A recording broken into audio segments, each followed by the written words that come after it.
Hello everyone, তোমাদের সাথে তো পুরীর অনেক ভিডিও শেয়ার করেছি, তো ভাবলাম কি কিনলাম সেটাও তোমাদের সাথে শেয়ার করি। তো একটা তো কিনেছি, যেটা কিন্তু আমি এত বছর মানে 7 বছর ধরে যে পুরী যাচ্ছি প্রত্যেক বছরই দেখি আর ইচ্ছে করে কেনার। তো সেইভাবে কিনিনি, কারণ সেরকম জায়গা করে উঠতে পারিনি রাখার জন্য।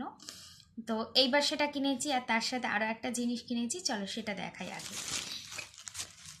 তো প্রত্যেক বছরই তো পুরী থেকে আনার মতন হচ্ছে ঘর সাজানোর জিনিসই কেনা হয়, তবে এইবার কিন্তু এটা শুধু ঘর সাজানো, এটা কিন্তু কাজের মতন জিনিস, মানে কাজে লাগবে আর কি। তো এটা খুব পছন্দ হয়েছিল আমার, দূর থেকে দেখেছি, দেখে খুব পছন্দ হয়েছে, যার জন্য এটা কিনে নিলাম।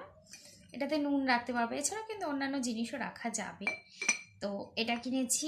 আর একটা জিনিস যেটা কিন্তু আমি এত বছর ধরে মানে বিগত 3 বছর ধরে তো আমার খুব পছন্দ। আর আমার এক বান্ধবী আছে মন্দিরা, তো তার ফটো ফটো ছাড়ে, তো সেখানে ফটো পোস্ট করে, যে সেখানে আমি দেখি, এটা আমার খুব পছন্দ। তো এটা কিনেছি। এটা তো নিশ্চয়ই তোমাদের সকলের খুব পছন্দ হবে। দেখো, আমার তো বেশ পছন্দ।